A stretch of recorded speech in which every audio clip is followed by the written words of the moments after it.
Yo guys, welcome back to another video. Today what we're doing is I'm just going to explain to you a tutorial on how to play Risk, guys. Yeah, so you potentially might be thinking of how to play and how to become a great player at Risk, guys. So today I've got a few tips and tricks on how to actually do a really good job in Risk. Okay, right, first things first, if you play Risk normal mode, classic mode, so all of the world domination without all of the other stuff, basically guys, people can add fog mode or people can add like a potential of blizzards which just allow players, for example, not to conquer that territory, no any players, and they could potentially, for example, in Australia you only need to occupy how many? 4 different territories to get an extra 2 troops, guys. So for example, if there's 1 blizzard in Australia, you'll need to occupy 3 territories, guys, to get all of that continent in one and to get an extra 2 troops, guys. That's just one example. Fog mode, for example, guys, let's say all of your troops and all of your territories and everything, guys, is in Asia. You won't be able to see Europe, any other continents, guys. This is because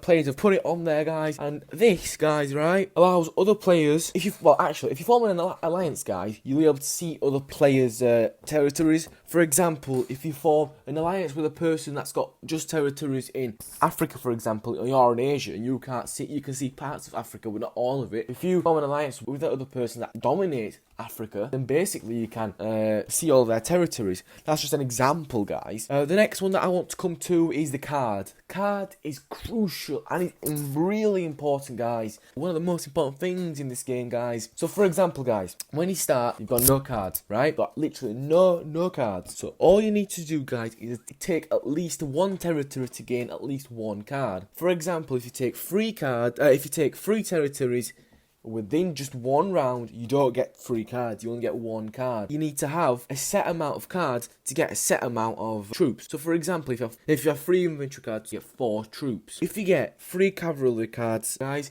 you get 6 cavalries. If you get artillery cards, you get 8 troops. However, if you have all 3, you get 10 troops.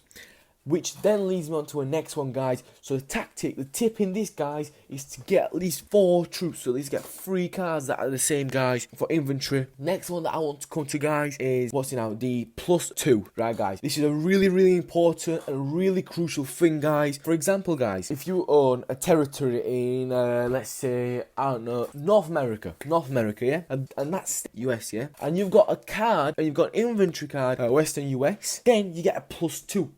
If you only own that territory. So, for example, guys, I'll give you an example. You've got an inventory card, you've got an artillery card, you've got a cavalry card, right? And on the inventory card, you've got +2. This is because you own that territory. If you don't lose it within that round, you get +2.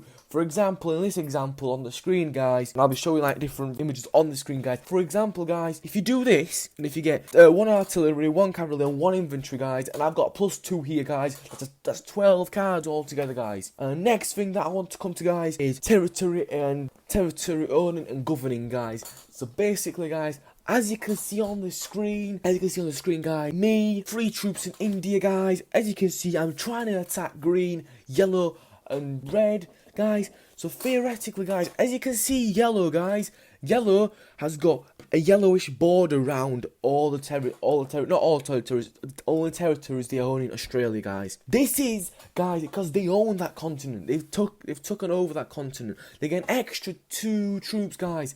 Extra 2 troops. Yeah, that's so crucial. So for example, guys, if I owned Australia, for example, and I get 5 troops, because you get 3 troops from normal thing anyway, you get an extra 2 troops because you own that continent. I got 5 troops. If I put 5 troops onto 3, that's 8 troops. Then I could easily attack red or green to some extent, which then leads me on to the next thing, the crucial, but the most crucial, guys, is to have the most territory. Yes, however, guys, if you own a continent, the easiest continent in my opinion to own is Australia. Easiest. There's only one way out and one way in, guys.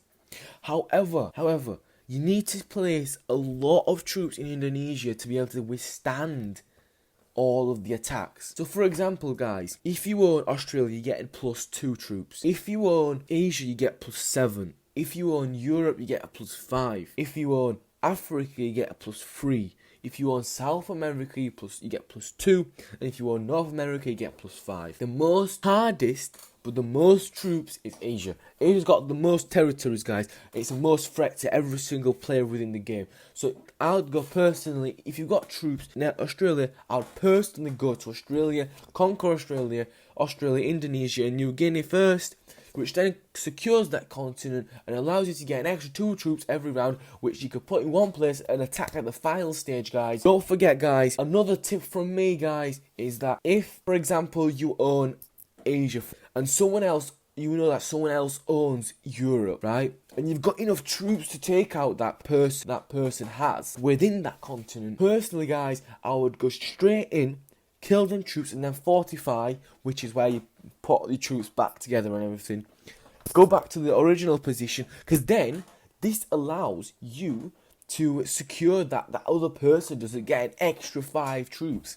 That's what most players do within the game, guys. So, as you can see on the screen, one crucial factor is, guys, that as you can see on the screen now, guys, yeah, there's this, there's 2 dice, there's 2 green dice and 1 blue dice, guys. So, as you can see there, that's a blitz. That's a blitz attack, guys, okay? So with a blitz attack, guys, this has like a chance scenario at top. So for example, I had 3 troops in India and I wanted to attack red. For example, if I attacked red with blitz, right, I would have a very small percentage chance of winning, which would be about 40 or 30% of chance of winning, even though I have an extra troop. However, if I attack using standard mode without the blitz, where the dice aren't lighting up, that rolls the dice twice. Well, once, but 2 dices. And if I get on one of them, say for it, on the first dice I got 5, on the next one I got 6, for example, and another person got something else less than that, then I take 2 troops out. The troops that the other person has dies, the 2 troops, and then I can fully attack with blitz, guys, and take that territory. That is a very, very crucial point of this game, guys. That is very important, because that then brings down the overall troops within that person's range and within that person's, for example, territories. It's really, really, really crucial and important, guys. Please don't forget that. The other thing that you can do, as on the screen, as you can see, a great example would be, if you can see China, so the green one with 4, and the red has 2 in Afghanistan, 6 in Siberia, and 2 in Ural. If the red, it's a really good tactic. If Afghanistan attacked China, not using the blitz mode, using the standard mode, guys, look, standard, and took 2 troops off of China, then this has a massive, massive great impact on Siberia red troops. Because, guys, if they attack with blitz mode, there's a highly likely chance that they'll win if they attack China. However, if they attacked 6 to 4, sorry, then this is a low chance of winning. So therefore, using the standard mode to some extent is great, but there is always a but. So if you use standard mode, you've got a less chance of, well, you've got more chance of your troops. Basically, because then you've got, or losing, let's say, not dying, losing your troops, for example. Because of, if you roll, because it's a chance game, innit? It's just a chance. The stand mode is a chance. There's a strategic part, which is where you place your troops. And also, chance plays within this game. Chance is quite of a big impact. Another tactic that I want to share with you would be, for example, I can't show you like a specific example within, like, on the screen, obviously. However, let's say, for example, green, okay? I'm going to just zoom in there, guys. So let's say green, yeah? So green, for example, in Africa, as you can see where it says Egypt, North Africa, East Africa, Kong is, let's say, that's the only territory that person owns, and that's only one. If, for example, the purple attacked the green, that's the last territory, and the green had 4 different or 5 different cards that they didn't use, then this would have a great impact on Africa, the purple, because this would allow them to get all them 5 cards or the 4 cards that they have, and then Africa, the purple one, could use them to their advantage, because they could get an extra 10 troops, as I explained, guys. So therefore, if a person has, for example, I don't know, only 4 troops, only 4 territories remaining with low troops, and you've got like 20 troops. Attack straight away. Straight away attack. Because then you can get them troops, guys. And then this would, their territories, and destroy their troops, guys. It's allow you to get their cards as well. And use their cards to your good, guys. Anyway, guys, thank you for watching. Stay tuned for extra videos and more videos. Comment, subscribe, guys. You're the best. Please comment and subscribe, guys. Thank you for watching. Stay tuned for daily videos. See you later, guys.